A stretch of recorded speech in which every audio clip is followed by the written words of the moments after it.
Perfect. Perfect.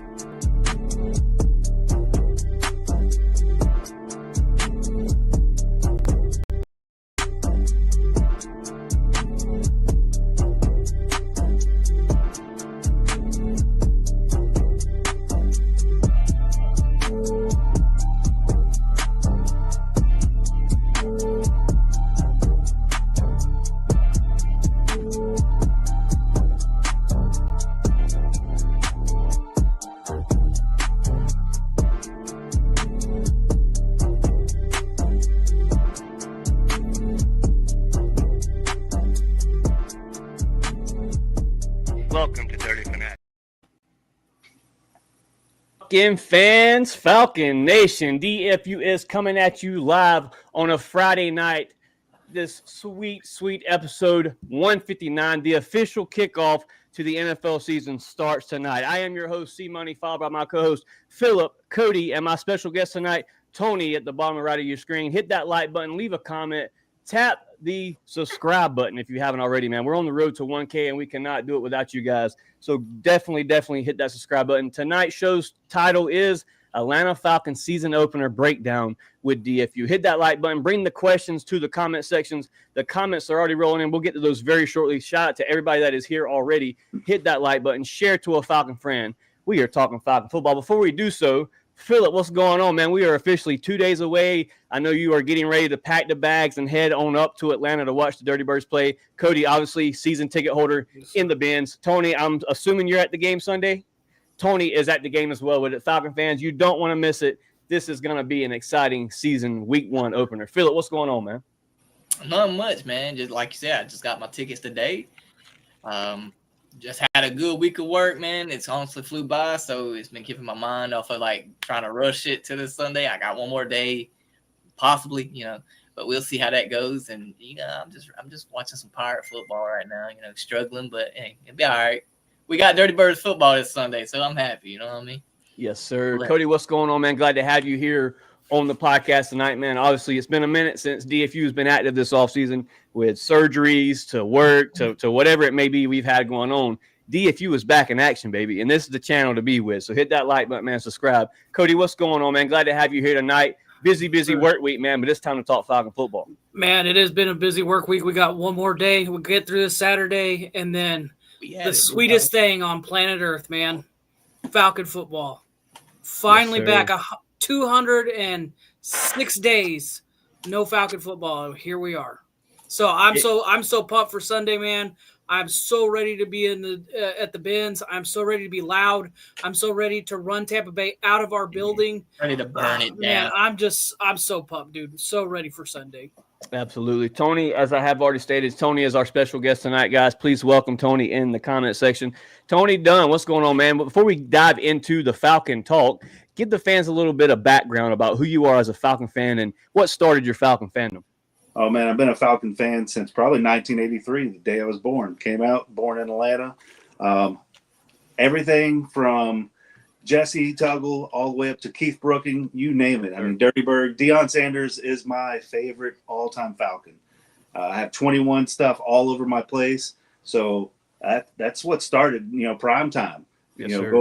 Going with him and Bad Moon Rising and all them boys and watching MC Hammer on the sidelines. So that's what started, man. Yeah, Too Little Jet to Quit.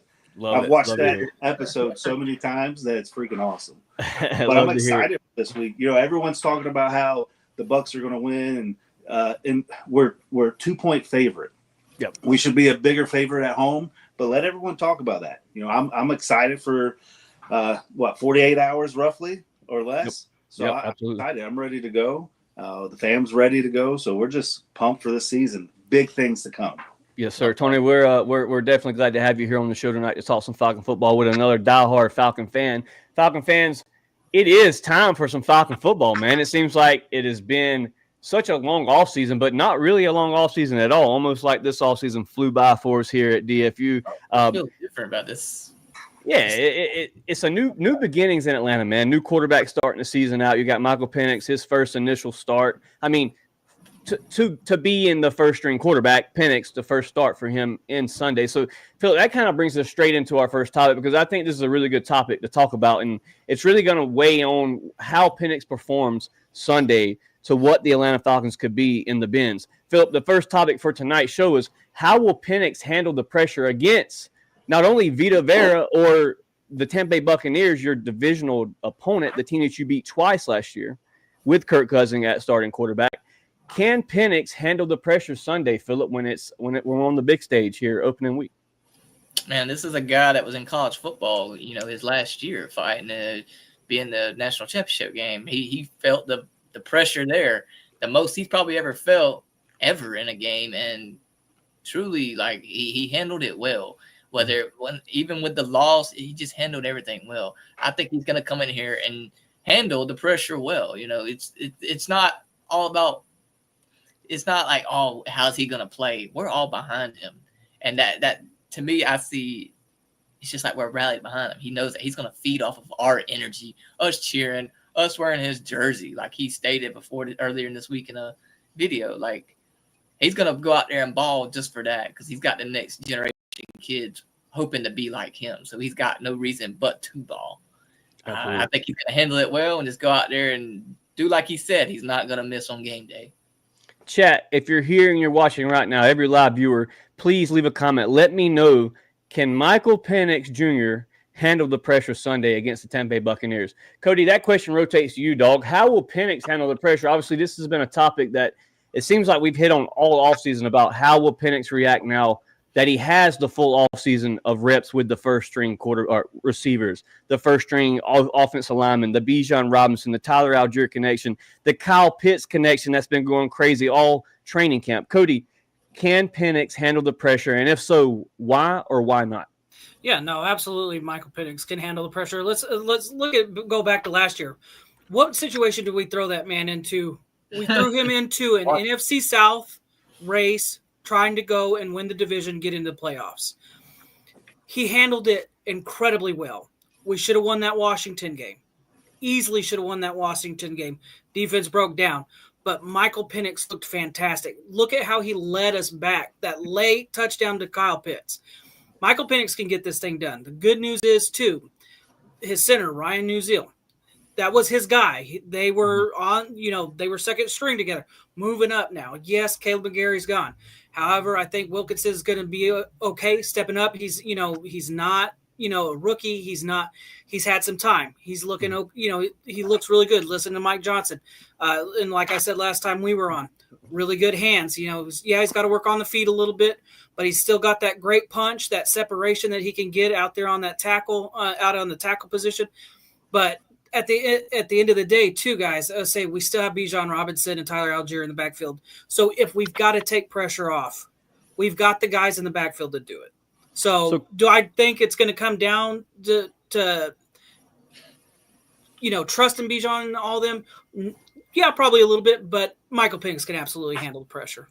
So, Cody, you brought up a really good point, and you went straight to the topic of right tackle Elijah Wilkinson, the blind side of Michael Penix Jr. officially Sunday. Kelly Price, a reporter out of Flowery Branch, reported this today. She says, #Falcon fans needed to hear this.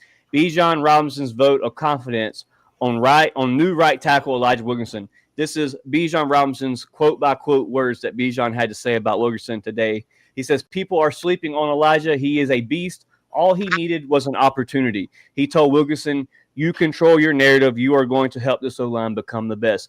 The running back has spoken. The GOAT of RBs have said it himself. Elijah is a beast, and he is the only opportunity he needed was to be out in that field, and that's what he initially gets Sunday. Cody, obviously we've seen him in this offense before, years prior with Arthur Smith and the Caleb Huntley days when we had Caleb Huntley and Tyler Algier. That run offense was dynamic when you look back at the tape from that year. Tony, before we get too deep into the right tackle position, I want to stay on topic here with Penix.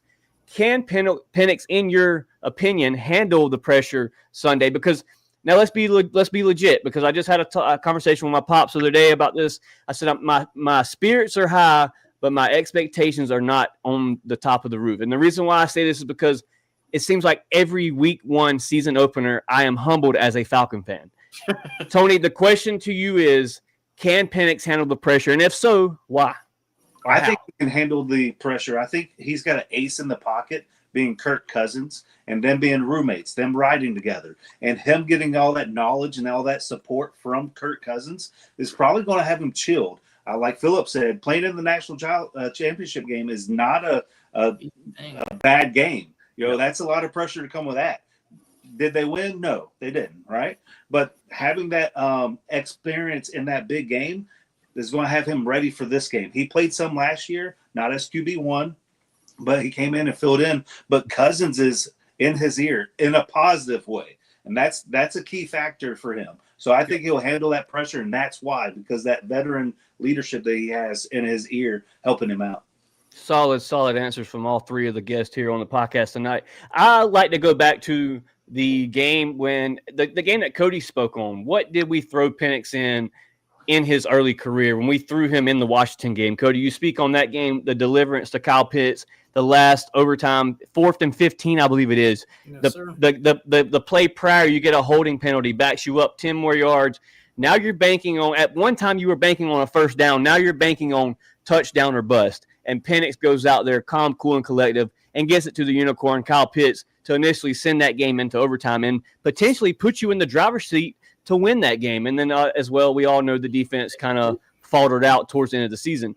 Real quick, I want to head over to the comment section because comments are popping off. Shout out to Southside Ricky, Obnal, Georgia, Texas boy, Mama Dunn, everybody in the comment section, man. Shout out to you guys. Hit that like button. Leave a comment. We are talking Falcon football. Southside Ricky said, what's going on, everyone? Falcons Nation over everybody. You already know, brother. Obnal is in the chat what he said. What's good, cuzzo? Tyler, what's going on, man? I got to give you my new number, brother. I turned my old phone on today, and I seen that you had been texting my old number. Message me, and I'll get you my new number because that phone no longer works. Georgia, Texas boy said, what it do, DFU and Falcon family? The new era is here. The Atlanta Falcons will rise in 2025 and beyond. It's finally game week. Absolutely. Southside Ricky with the comment says, Penix will score a game-winning tutty to KP with 38 seconds left to win. 33-28, a 33-piece on week 1? Come on. Damn. Wow. Penix ended the season strong, and with the offseason under Kirk, my hopes are high. Shout out to Mama Dunn for the comment. Shout out to Southside Ricky and Georgia, Texas boy, and my guy, Obnal. Y'all continue bringing the comments. Bring your questions to the chat if you're watching this live video because we have a lot to talk about tonight. I want to bounce right into the next topic, and it's kind of feeding off of what me and Cody just spoke on about our new starting right tackle. It is a very big shoe to fill, guys. A lot of people were, kind of downing, the situation of McGarry. A lot of people hated McGarry, and then now it's like people come to realization that McGarry was not too bad of a blindside tackle. Yes, everybody has their faults when it comes to passing protection. But, guys, we talk about right tackle Elijah Wilkinson starting Sunday in the bins. I like to go back and continue to talk about that year with Caleb Huntley and Tyler Algier, Tyler Algier's rookie season. Elijah was a big part of that run offense, a very, very big part. Cody, we spoke on it last week. Philip, me and you as well talked about it. To start this game off right, if you can get the running game started, if you can get the run game started, you can get the play action started. And I think that is your strong point to give right tackle Elijah Wilkinson maybe a welcome home or a settle in type of game, because I'm sure the nerves, the emotions will be high because he is battling for that spot. The Falcons did go sign Seahawks right tackle Jarrell. He is a swing tackle. You also drafted Jack Nelson this year in the draft. So there's no way of knowing what could initially happen. There were even reports that Matthew Bergeron could even potentially play right tackle. Now it has been stated that Elijah will start at right tackle. Philip, the question goes to you, and we're going to rotate around the table. What are your thoughts on Elijah, and how well do you think he stands up against this Tampa Bay Buccaneers defense that we'll see not once but twice this year? I'm not too stressed about it. Like you said, he came in and was a big part of that run game when Tyler Algier and Caleb Huntley was there, and we both remember because we were there a good bit of games of them running the ball down everybody's throat. We'll see how he does well against pass block, but I'm not too really stressed about it. I think he's going to come in and do his job. He's there. He's in the league for a reason, and If the player's behind him, if Coach Ra's behind him, I'm behind him. He can go in there and do his job. I'm not too stressed about it. It's a straightforward answer, but you see what I'm saying? Like I just feel like it's gonna be, and with the guys around him, he will be okay. Phillip, if you look, all Elijah has to do is look to the left, and you have the best guard in the NFL lined up right next to you, and Chris Lindstrom. Exactly. Cody? Guide you through it a couple times. It may be a little shaky at first. People settle in, I promise. Yeah, no, I think he's going to be just fine. Like I said last time, he's got great hands, man. He's quick popping. He can pop real quick.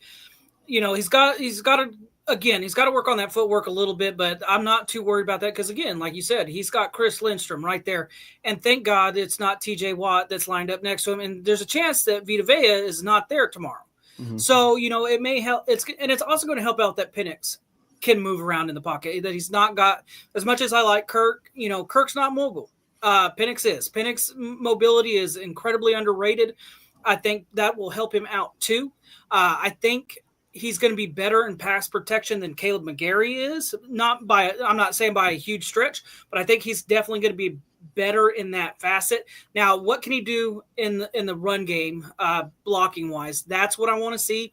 I just want to see him get set early. That's kind of why I want to see us, start early with Bijan and Tyler. Let him really get settled in. Let him find his rhythm, sitting there, get comfortable, and then let's go, boys. But I'm not worried about him. I think he's going to be okay. He's been in the league for a while. He's got games under his belt. Like you said, Chase, he was there when it was Huntley and Tyler Algier running it. He'll do just fine with Bijan and Tyler. I want to apologize. Tony, go ahead, brother. I was going to say, to piggyback what Cody said, I agree. Because I think that people forget he was our starting left guard in 22, and then he got hurt. And then he left and went and was a starting guard with Arizona and then got hurt. So my biggest concern is, can he stay healthy? Because he's got the hands, he's got the footwork. Now, they might have a tight end chip and help the first couple plays to see how he does. But I think with Penix rolling out to his left is also going to help him being mobile. But I think having the tight end maybe chip or, start a little early to get him comfortable, because he's going to have nerves. I mean, he's going from a guard to a tackle, which can be easy, but he's on the right side. That is the blind side, which is very important because we have that quarterback that we have big plans for. That also has a long injury history as well, Tony. Correct. And that's my concern, is that Penix's knee. If he misses something and messes up, that knee's at stake. So I think that him having maybe a little helps to start off is how they're going to run it. And like Cody said, maybe have start a run to the left, a little run here and there to make sure his nerves are settled and that he's good. But I that's my concern. But I think he's going to do great. He's 6'6", 300-something pounds. I think he'll be better in the pass protection than McGarity and run protection. He already proved what he could do there in 22. So, Tony, you bring up a really good point when you talk about the injuries that that Elijah has had throughout his career, because that was a big thing. Phillip, Cody, there were times when I was with One Time for the Fan podcast, DFU wasn't even thought of when Elijah was a starting guard in Atlanta. I was part of One Time for the Fan, and we were big fans for Elijah at one point because he came in and filled a big void on the line, because, there were times where I forget the cat's name, Mayfield. I mean, you drafted players like Jalen Mayfield, all these guys that just didn't pan out. And then you found that diamond in the rough in free agency, and Elijah Wilkinson came in, filled in pretty nicely for the run style that we ran with Dr. Smith. And then, as Tony stated, he got hurt and then initially was released and sent to Arizona to play for them, and then initially got hurt there as well. So when you look at that, Cody, when you look at the fact of the injuries and the situation that Elijah has been throughout his career, how do you feel when it comes to depth at that position, Cody? Well, the good news, so I want to bring this up real quick before I get to depth. The other good news is, guys, is as talented as a runner as Bijan is, what else is Bijan really good at? Picking up blocks, man. I would say Bijan for, Bijan's maybe 5'10", or whatever. So I think that even kind of helps, especially if you're going to run the ball with Tyler. So even if he does kind of, screw up or whatever, Man, Bijan, that's one of the facets of Bijan's game that I don't think it's talked about enough is how good he is at the run block. As far as depth, man, I'm definitely comfortable with Bergeron coming over there or any one of these guys. Again, I think that's kind of the good news is that there has been that consistency it sucks not to having Caleb McGarry, but you've got these other guys that are sitting there that have played meaningful minutes and that have been in big time situations and have played together. To me, that's a big thing outside of the guy that we picked up, from Seattle. So I'm not too worried about depth. I think Wilkinson is going to be okay. He's looked good. They haven't said anything on an injury report, but it's always one of those things you want to watch out. But as far as depth goes, man, I think we're okay. Well, and a positive thing is you have Storm Norton he's hurt right now, but he is able to come back. And Jack Nelson is hurt as well. So, depth, you only have two tackles, and then Bergeron could move over, but in the middle of the game, who's going to play guard? So those are little concerns when you talk about depth, but Storm Norton could come back in 2 weeks. So that's positive.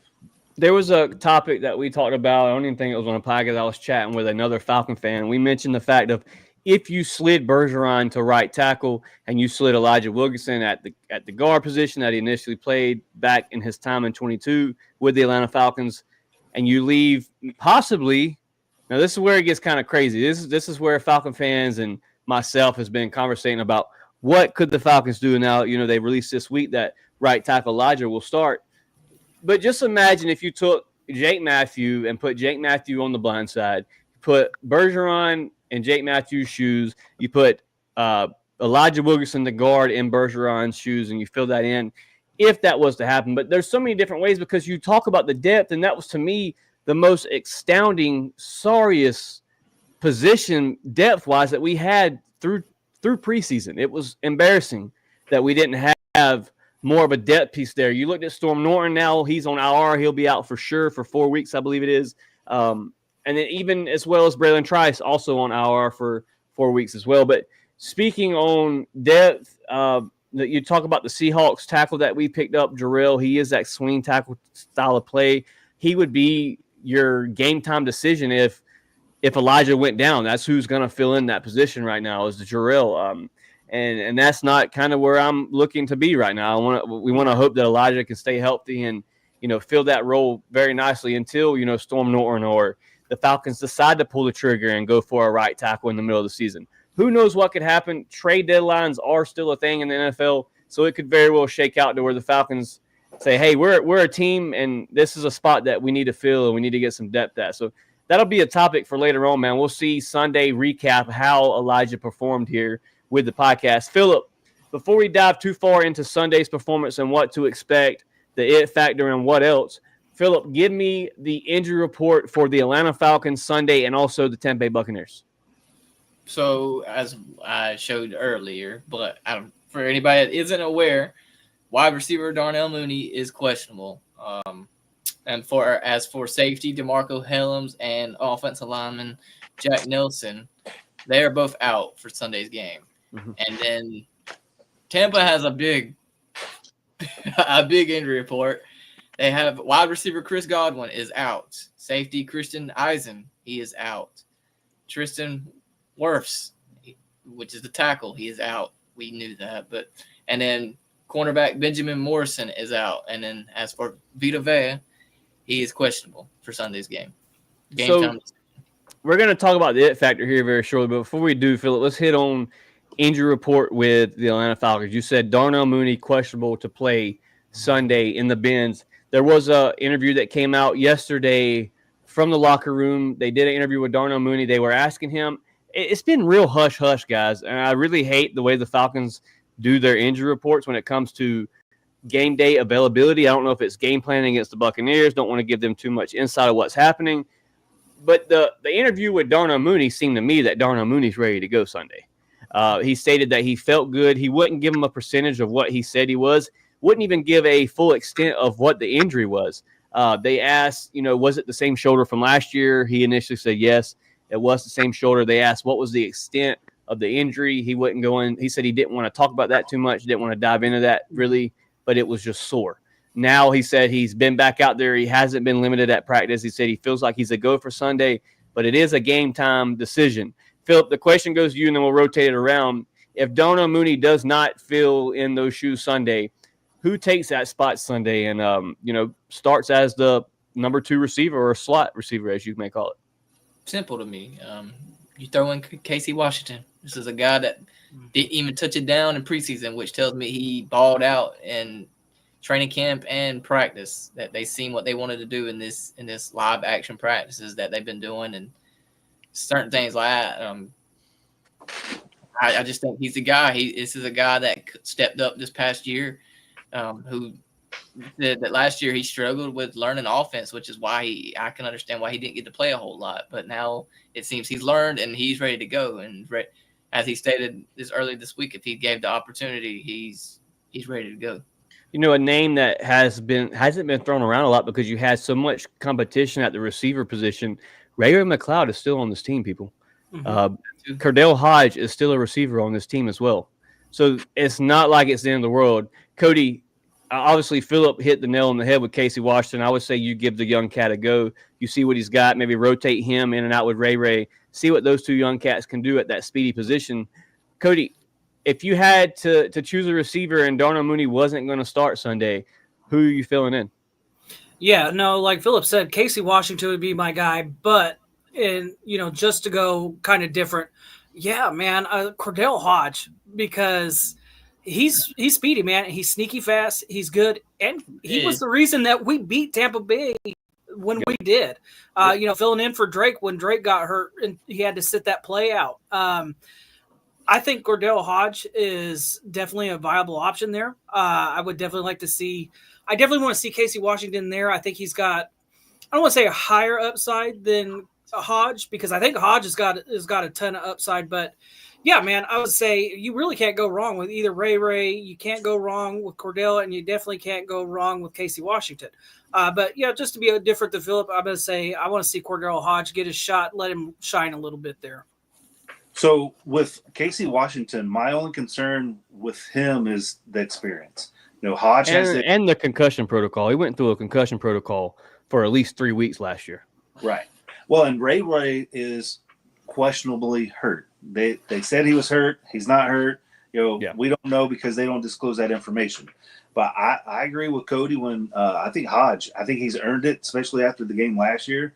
So I think that's the man you put in that spot. And if Ray-Ray's healthy, you rotate between the 3 of them. It's a good problem to have, Tony, Cody, Philip as well. I mean, you got there was 3 names that were just thrown around right there. You had Casey, Ray-Ray, Cordell Hodge. You could even bring up a player from the practice squad and Chris Blair, Nick Nash.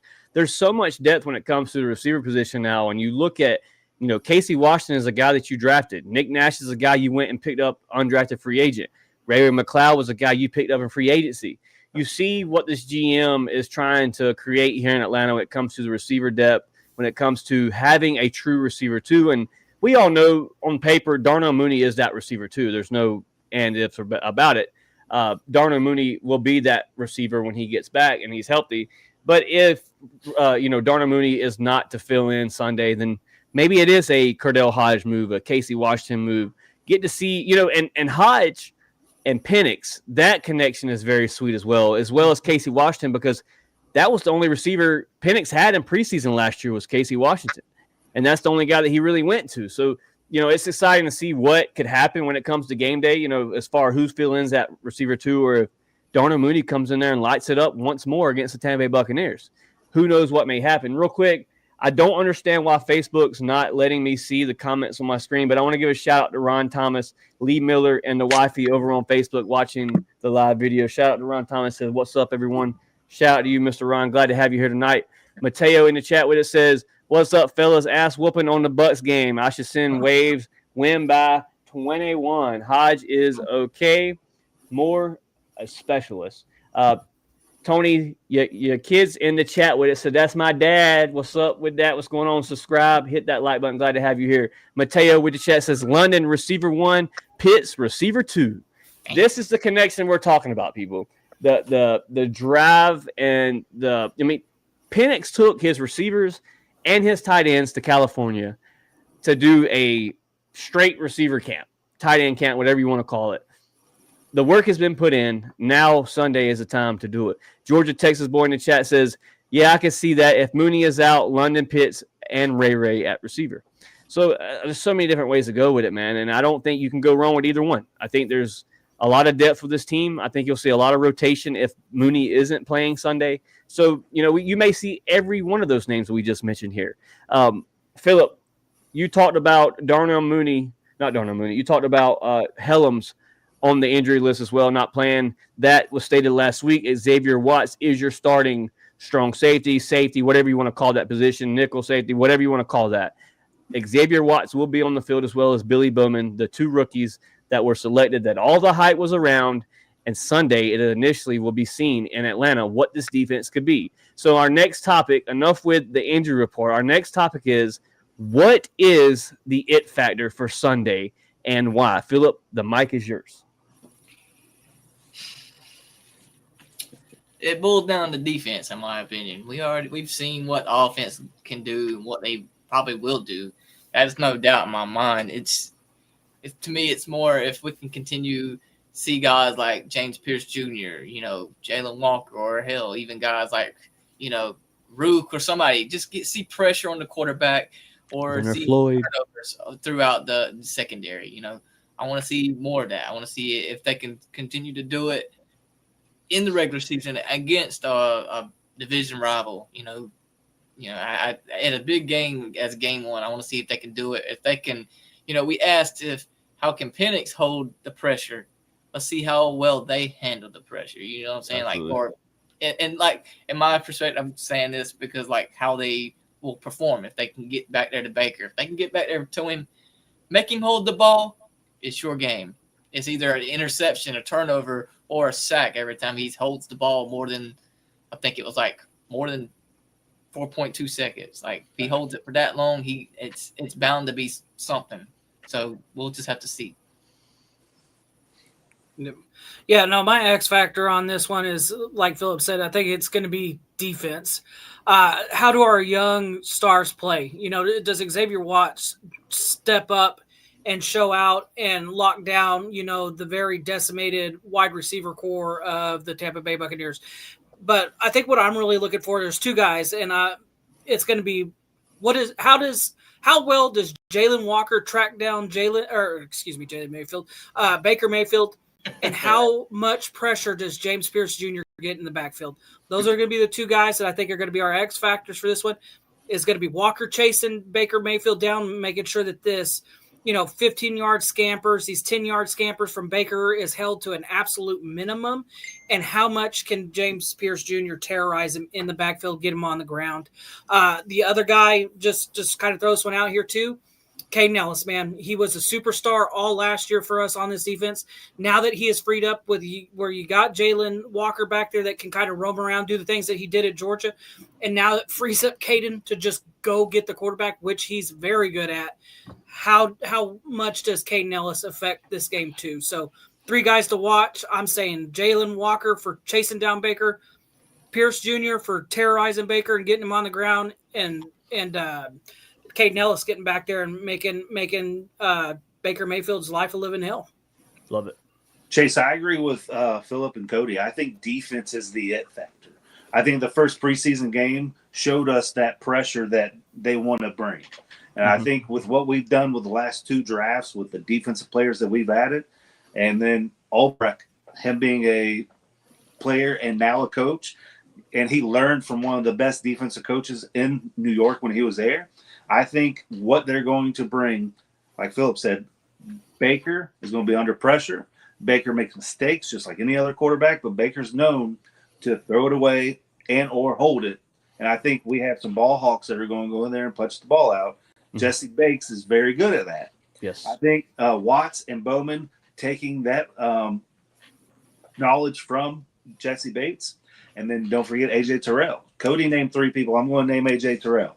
If he can lock down Godwin on the other side, I don't know who Tampa's going to put on the other side. And let's hope D. Alford cannot get dazed and confused and get lost back there. But I think defense is going to be our biggest it factor. So I'm going to throw out a name that is going to be, to me, an it factor that has not been talked about a lot through training camp, through preseason. Didn't see a lot of snaps on him. Didn't see much reports of other than that he filled in pretty nice in camp.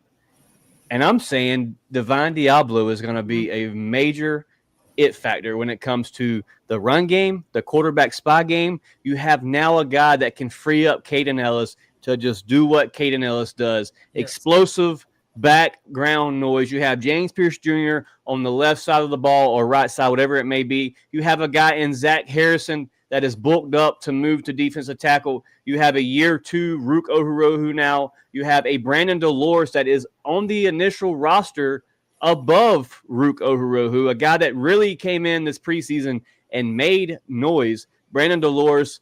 You also have Arnold Ebiketie, a guy that made a lot of noise in preseason. Leonard Floyd, Zach Harrison, all these guys that you have on this defense now that can really make an impact for this team. So I think for sure, guys, I will coattail on all 3 of your it factors. The defense will be the major it factor. If we win this game Sunday, it will rely on our defense. A really good comment here in the comment section, a great question here from Mateo, because it has been kind of a problem in the past when these two line up together. Can Terrell lock down Mike Evans? Because, guys, do you remember what game was it? It was a game back that Mike Evans made us look pretty pathetic when it came to 1v1s against A.J. Terrell. There was, before that game, A.J. Terrell had Mike's number. This recent matchup wasn't too hot for Terrell as far as 1v1s with Mike Evans. Guys, Mike Evans is a 1K receiver every year. He is no slouch. Drake London has been compared to Mike Evans, and we think the world of Drake London. So there is a very good competition when it comes to cornerback one versus their receiver one. You look at the new receiver that they just drafted this year. He is a speedster. He has good hands. He made some plays in preseason. So a lot of, Mike Hughes will be tested. Billy Bowman will be tested very early, being a rookie at that nickel position. Can these guys hold the pressure? As Philip stated earlier, we talked about Penix holding the pressure, but can Billy Bowman, can Xavier Watts settle down and be the guys that we need them to be, that we drafted to be? That's why they're on that field starting, because let's be for real, other than Xavier Watts, Billy Bowman, James Pierce Jr., Jalen Walker, those 4 signings is supposed to get you to the playoffs this year. Right. Well, let alone. Question. It starts at the line, and we've drafted so many people to put on that line. If that line can put pressure on Baker, then yes, AJ's got him locked down. And Bowman can do what he has to do. It all starts off offensive and defensive line. We know that. So I would say that if the pressure's there, and then you can have Ellis do what he's going to do and wreak havoc, then yes, no problem. So it all depends on that line and what they do. A very big factor, as Mama Dunn stated here, Grady Baby is no longer Atlanta Falcons. So there is a very, very big void to fill when it comes to the run game, the stopping the middle, because that's what Grady did well. He took those double teams. There was a lot of hate for Grady towards the end of his career here in Atlanta, that he wasn't enough, that he was being washed. Grady took a lot of those double teams when it came to game day to free up some of these other people. When you had Caden Ellis flying through the gap, that's because of Grady. When you had when Troy Anderson can stay healthy, you had Troy Anderson on the QB spot. That's because Grady's taken 2 of those linemen. So can Brandon Dolores, can Rook Ohurohu, the other guy, I'm forgetting his name, Anamata. Can these guys fill that void of Grady? Because that is a very big void to fill. Southside Ricky in the chat with it. Go ahead, Cody, before we get I was going to say, well, and that's the thing. The other thing that we kind of got to look at too is, can David Onyemata become, take that step and be that Grady Jarrett? Can he take on those double teams? And I think he can. Don't get me wrong. I think David Onyemata is a great defensive lineman. I think he could take that role of Grady. Now, is he going to? we'll see Sunday. I think he could do it. But, the other thing that we've got to look at, too, that kind of favors the Falcons in this, starting the defensive, rookies, is that defense is a lot easier to learn and adjust to, where these wide receivers, they've, Tampa Bay's got that young wide receiver quick. Yeah, Mike Evans is probably, it's not so much going to determine with him because he's been with the team a long time. But for a lot of these young guys that Tampa Bay's going to have to start because of how hurt they are to start the year, they're going to have to learn, to communicate and stuff like that. It's a lot easier for the defense to communicate. And then the other factor, again, this is where Falcon fans have to show up. This is where Falcon fans have to show up and be loud because they're going to struggle to communicate. We're at home. We have to be loud as a fan base. Like, I know it's not the hugest factor in the NFL. They're pros for a reason. I think the fan thing gets a little overhyped about as important it is, but it is important. We feed the momentum. We feed the momentum, and we also make it hard to communicate. And if you can do that to where our defense can communicate and their offense can't, man, that helps out Billy Bowman. That helps out Xavier Watts. That helps Pierce Jr. That helps Jalen Walker. So, Falcon fans, we have a role to play Sunday too. It's like a good example. Me and Chase on the sideline hyping up D. Alford his rookie season, man. What's he do next play? I'm not saying we're the main factor, but it's a good example. We put in his mind that he can go out there and do it. We behind him.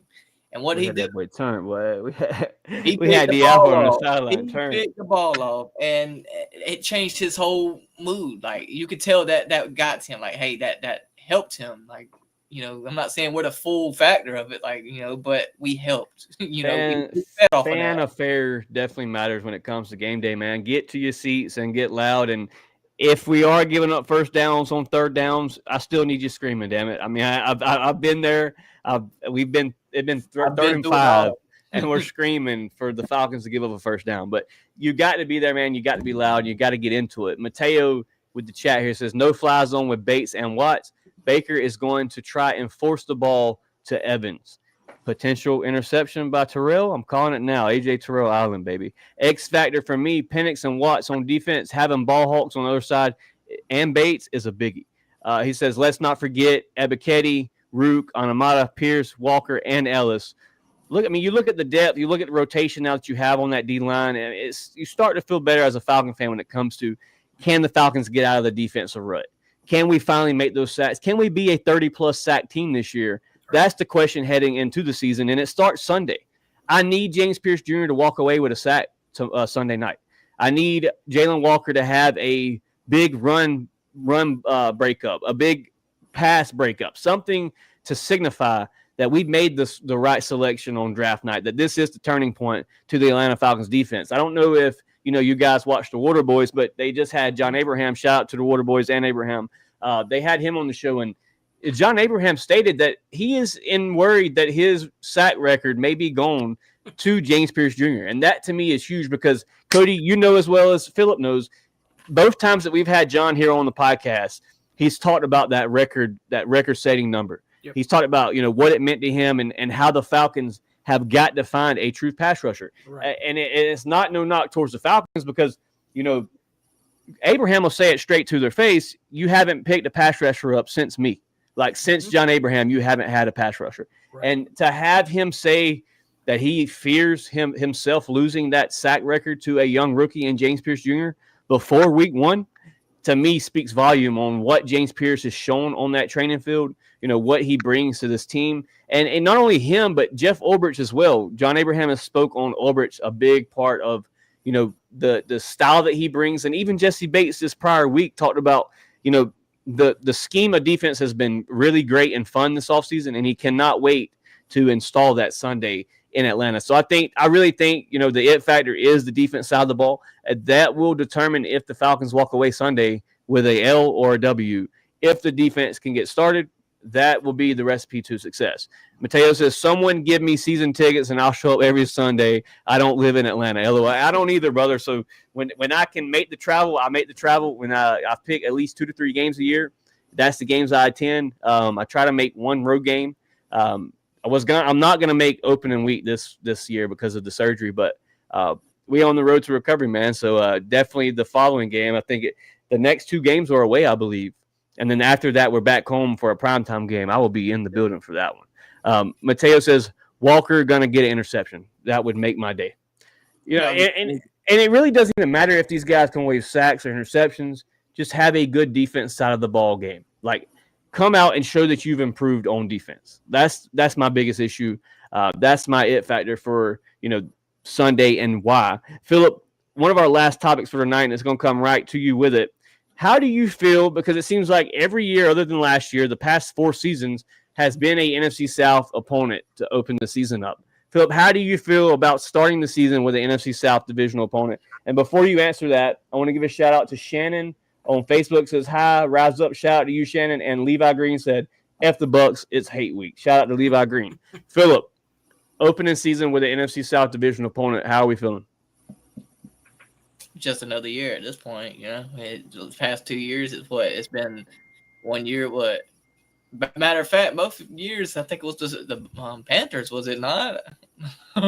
It's been something like that. It was the Panthers. The last week 1 game you won was against the Panthers when Bryce Young's first career start. Jesse Bates sealed that off with a pick. Right. Yeah, I mean, it's just another game in my opinion. It ain't like it's New Orleans, but it's a game I do want to win. It's a big game in my opinion. But like I said, it's just another game. We're gonna have to come in and ball. That's all we're gonna have to do. We're just gonna have to hope for the best, do our job, do it for the man next to us, and we're gonna get this thing going. And you feel me? Started off right with a divisional opponent in your hometown. Lead the division. In the bins. Lead it early. Cody. Yeah, no, I think it's a big thing, man. This is how you set the tone right here is week 1. You come in and you smash the Buccaneers. I would say, as much as I like when the Saints – I hate when the Saints are good, but I like it because it makes that game so much more exciting. Right now, New Orleans sucks. If New Orleans wins 3 games, I'll be shocked. They're tanking for the number 1 pick. Yeah, they're after Arch Manning. Yeah. I would say, and that's fine. Let him have him. We'll kick his ass twice a year too. But here's my thing is right now Tampa Bay is the New Orleans Saints to the Falcons because they're the only team that I see, that's, going to win games that they probably shouldn't, is going to, push us to our limits because they just do. I would say, so here's my thing is come out week 1, set the tone because you damn sure know New Orleans isn't winning. You know Carolina's not winning.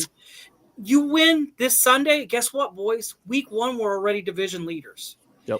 Don't let go after that.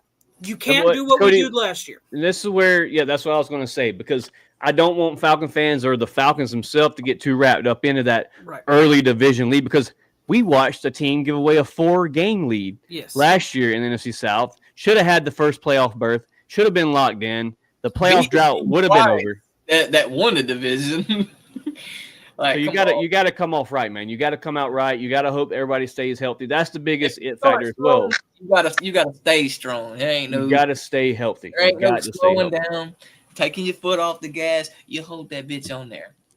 Philip, I know this isn't Falcon related, but please update me on the Pirate score. It is 7-0, Swainsboro. Okay, so it's still a good Third game. quarter. Tony, the question goes to you, dog. I think it is a huge tone setter, like Cody said. I don't think it determines who wins the division right now, but we swept them last year. Mm-hmm. They're going to bring it. We need to bring it. We're at home. I'd rather beat them here than beat them in Tampa. We show up. We show out. We do what we're supposed to do. I think Walker goes big. I think him and Pierce are going to have a career-setting tone for the first game. I think that we come out, we put everything on the table. We don't hold anything back like we did in the preseason, and we show them who's going to win the NFC South. I love it. That's how I feel. Because even with the Bucs injuries right now, NFL Network has every one of their born-ass co-hosts and producers have the Tampa Bay Buccaneers beating the Atlanta Falcons. Not one person selected the Falcons today on NFL Network. So keep that same energy because we seem to do very well when they had that. Adam Rank, he seems like he's always right. So I'll take it. Weird, but you just got to get the dub, man. No matter how you do it or the outcome of the game, you have got to get the dub. Philip, this is probably one of my favorite topics that we do all year long, and tonight will be the first prediction that we're able to do. I need a hot take for Sunday's game, and I need a score prediction when we walk out the Benz Sunday. Talk to me. What we got? I'm finna cook, bro. Watch. Kyle Pitts, 2 touchdowns. That's the hot take, baby. That's 2 touchdowns on the game. I don't give a damn. Argue with the wall, your mama, it don't matter. 2 touchdowns. That's my hot take, okay? Score of the game, end of the game. I don't know. Feeling it. 27-17 Atlanta. Okay, a 10-point dub, week 1. I love it. You hit 27, almost a 30-piece. Rocking with it. Southside Ricky says, how many Buccaneers does James Pierce Jr. choke out on Sunday afternoon? Every last one.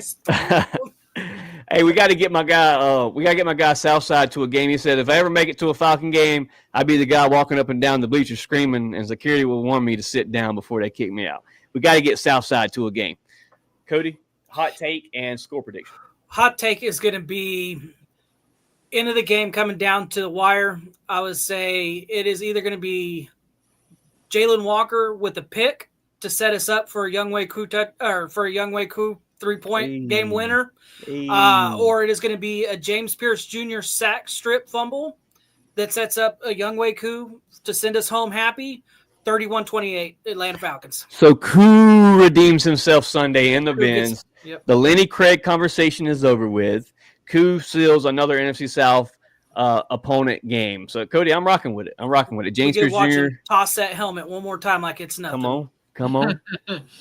So Philip stole my thunder. I was going to say Pitts, 2 touchdowns, 150, but I'll go with Bijan over 150, 80 on the ground, the rest on the in air, and I'm going to say it's 34-21 Falcons. And I can't believe nobody on the podcast said this name, and I'm going to do it because Drizzy Drake is dropping 130 yards on the Tampa Bay Buccaneers opening week. My fantasy receiver, Drake London, will score 2 touchdowns with over 130 yards on the ground. That is my hot take. Another hot take for defense, Jalen Walker walks away with at least a 6-tackle game. In the run game, Jalen Walker fills in as that QB spy type deal. I think you leave a spy on Baker because they're going to try to get the ball, with injuries. Baker's going to try to roll around. I think Jalen Walker is the guy for the job. You send Caden Ellis every play. You send Caden Ellis and you leave Jalen Walker as that QB spy. So that's my hot takes. Score prediction for the game, it is an NFC South game. So it's going to be that nitty-gritty, to-the-wire type of game, I feel. I'm going, unless this defense is just phenomenal Sunday, I'm going to say the Atlanta Falcons walk away with the W, 28-21, a very close 1-touchdown game in Atlanta, one for the ages, man. One to set the tone for this season. And guys, don't forget, if the Falcons do happen to walk away with an L, it's not the end of the world. We did it Super Bowl season. We lost to the Buccaneers week 1 and ended up taking it all the way. So do not freak out if we do happen to lose Sunday. It is not the end of the world. Mama Dunn says, if Walker brings that dog energy, boy, it's going to be good. That's what I'm waiting to see because that is why the Benz went crazy on draft night. Cody, we were there. Philip, you were there. The Benz went stupid when Jalen Walker was the selection because of what he did in UGA, because he was a big factor to that defense. Those 2 championships may have not happened if Jalen Walker wasn't on that squad. He was a big, big part of what happened these past 4 years in UGA. I'm telling you right now, if Jalen Walker comes up with a sack or 2, the Benz is going to go stupid. Absolutely. It's going to go even if it's James Pierce. Like Jalen Walker don't even have to touch the quarterback. But if one of those rookies come away with a sack, man. I agree. Yep. Oh, man. Lewis Reddick has James Pierce leading the league in sacks this year. So that's going to be huge. That's crazy coming from him. I'm to be real. He hates Atlanta. Yeah, he is kind of a hater when it comes to the Birds. He is. Mateo says, well, hold up. Southside said Drake and Kyle both go over 100, 8-piece. Mateo says, hot take, Penix, 400. Shit. 400 yards, 4 touchdowns, final score, Tampa Bay 10, ATL 26. Mateo, my bad. Mateo says 28-10 is your final score for the hot take and the score prediction. Man, if we do some shit like that, Mateo, you may hear me from Baxley, Georgia. Okay, yeah. I may tear these stitches apart because that would set the season, man. To have a dominant game like that. That is a tone setter. That is the tone setter for sure. Falcon fans, man, we appreciate you guys rocking with us for this hour-long podcast. Episode 159, man, is officially in the books. I'm glad that everybody could come through, brought your questions. If you're watching this live after the live video, leave a comment on YouTube as we call the fourth quarter or the fifth quarter here on DFU. I'll be sure to comment back to you and talk some Falcon football, whether that's YouTube, Facebook. If you're on Facebook, check us out at Dirty Fanatics United in Facebook groups. We got over, I think it's like 400 people in there now. We want to hit 1K in that as well. We're on the road to 1K on YouTube and Facebook, and we cannot do it unless you Falcon fans subscribe for free. It costs you $0. If you're a Falcon fan, this is the place to be because we do give away Falcon giveaways. We have jerseys. We have a work done jersey right now that's been waiting to give away for fucking 4 months now that we've been waiting to give the Dunn jersey away. So all you have to do is hashtag DFU in a live video to be entered in that raffle, courtesy of our guy, Robert. Shout out to Robert. He was not able to make it tonight. Robert's been pulling some crazy OT, man, providing for the family. So shout out to Robert for that, man. Respect to Robert. This is the giveaway jersey. We will have it in a frame for you. So all you have to do is hashtag DFU. My guy, Robert, has lost like 500 pounds in a year. So it is a very big jersey, and we stated that we would make it a, like a poster type deal, like in a frame. So it'd be like, a jersey for the man cave. So check it out, man. Hashtag DFU. It's a free entry. All you have to be is subscribed. Shout out to Justin McDaniel over on Facebook. Boo Man, for tuning in, man. We appreciate you guys for being here. If you're on YouTube, Facebook, Twitter, whatever it may be, man. Appreciate you guys being here. Philip, starting it off with you, man. The first shout-out for tonight's season starts now. Obviously, DFU will be back Sunday, 9 o'clock in the morning. Me, Cody, and Go Time TV will be with DFU for game day morning. Be sure to be here for that because Go Time is a very, very swell guy and knows his Atlanta Falcon football. Philip, shout-outs for tonight. Shout out to you boys for being here. Shout out to Tony. Shout out to the good Lord above, man. He blessed us with another great week. We are here Friday. Just praying we get through, to Sunday to, witness a good day, be blessed, you know what I'm saying? Shout out to the team, shout out to my Pirates right here, man. We down by score, but it is what it is. But you already know, man. We've been patient. That's been the motto this whole entire all season. Yeah. And be patient, but it's here. No more to be patient. It's on us. It's creeping, and I'm ready, man.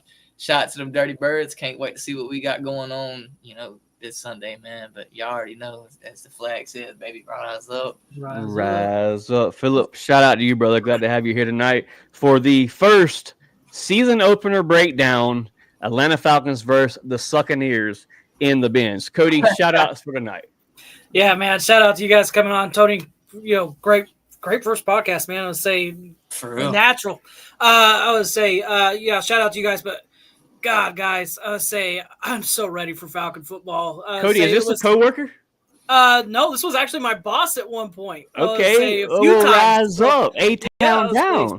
He's the guy that got me started in the car business. So let's say shout out to him for that. But God, guys, man, Falcon football is almost here. I mean, we're what, almost 24 hours away, a little more. Bro, we're like 48. So let's see. We can do the math. 1 o'clock on Saturday, 24. So whatever that is, but we're so close, boys. I'm so ready. Getting that little bit of taste of football with Georgia. Don't get me wrong, I love my dogs, but they're nothing beats Falcon football, boys. So shout out to that. I'm looking forward to being back at the Benz, which is home away from home for me. Man, I just can't wait. But shout out to God because he does get. We're all here. We're all woke up one more day. Hopefully, he wakes me up on Sunday and wakes me up early because I'm so ready for Dirty Bird football. I ain't gonna lie, boys. I probably can't. I'm gonna have to stay up late playing the game Saturday night. I ain't gonna be able to sleep. Philip's gonna sleep on Pops on the 4-hour drive to Atlanta. I'm gonna be kicked up there like this. Hey, just whatever you do, Philip, just be ready because I'm assuming you guys are going to be right next to me and we're going to be loud. Listen, dog, yeah. Be loud. If I have 2 hours of sleep, I'm going to be energetic. Ready to bring it. And you're going to be surprised. I'm ready for it. I'm ready for it because, the thing is when me and Philip get together, I say dirty things. The birds do good when Philip and Cody are together. That's right. Man, we standing there watching the game together. Y'all already know. Might be some crazy overtime, but hey, we gonna win. Hey, we pull it out though. That's all that matters. So we pull it off. Mateo, I see your comment, and I haven't been leaving you off, man. I'm telling you, it's been a crazy off season, bro. It's been like very slack on my end with podcasts. Like nothing for Cody and Philip and Rick. Robert, it's all been on me. So I apologize to all the the people that watches the podcast. We are picking back up, man. It's going to be a straight run here on out. Special guest, if you want to come through Sunday after the game, give your thoughts and inputs on what happened Sunday. Be here Sunday afternoon. We'll all have a podcast. We'll accept special guests. Whoever wants to come in and talk Falcon football Sunday. I'm gonna also try to what you call a vlog a little bit. Yeah, Falcon fans, there will be a vlog that DFU will put out. Philip, Cody, Rick, all those guys are going to be there, so they're going to get you some reports on what happens at the bins. Tony, man, it's been a pleasure to have you on the show, brother. Your first appearance here at DFU, man, and it's been a very, very pleasure to have you, brother. Your Falcon football, and definitely was a fun time talking with you. What's that last? Yeah, man. I'm very thankful for you guys having me. Hopefully this isn't last time. Shout out to my lovely wife, Mama Dunn, who's watching, my daughter Madison, who's watching, and all my other fans that are out there that are just now getting to meet me.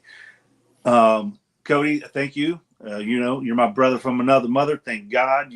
He's the reason Cody and I came together as brothers.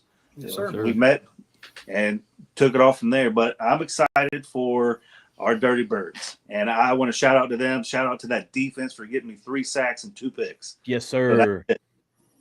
Yes, sir. 3 sacks and 2 picks. You heard it here first with DFU, man. Tony, once again, brother, it was a pleasure to have you here tonight. Cody, it's always a pleasure to talk Dirty Bird football with you. As Philip, you as well. You're a blood brother, so I don't never get away from your ass. But shout out to you. Shout out to Cody. Shout out to Rick. Shout out to Robert. Shout out to Mama Dunn, Mateo, my guy Slick in it, my guy Southside Ricky. He says you got to play Madden and you got to pick the Aints. That's what he says. Mama Dunn, thank you for the recovery wishes. Greatly appreciate that. The recovery, man, the first 2 days was terrible. And then today has been the best day. It's like God knows football's coming around and I got to be 100%. So definitely shout everybody that reached out, man. Numerous of people commented or messaged me on Facebook throughout the surgery and even after it. So thank you guys. It makes you feel good that you got other Falcon fans that, actually care about your well-being and, support the show. What you do is just talk Falcon football, man. So once again, shout out to everybody that supported us through this journey. We're almost at the 1K mark, man. We're right at 600. Let's get it this year, man. This is the year for it. Why not? Why not us? That's what I'm going to say. Why not us, man? Get us to 1K, guys. Share it to a Falcon friend. Share it to a Falcon family member or NFL member. It doesn't matter. We didn't get to around the league, but what a show last night, right? What a Tua. Yeah, a little hot Tua. Spit on that thing. Spit on that Dak. Spit on that Dak. That's what we'll call it. Spit on that Dak. Falcon fans, man, hit that like button. Leave a comment. DFU will be live again Sunday morning at 9 o'clock. Breakdown, early morning breakfast with DFU and Go Time TV. We'll also be live Sunday afternoon after the initial week 1, I about said preseason opener, NFL opener at the Benz, man. That hell again. Once again, man, it's your boy Chase, Philip, Cody, and Tony with DFU, man. We up out of here. A-Town down. Rise up. We appreciate y'all.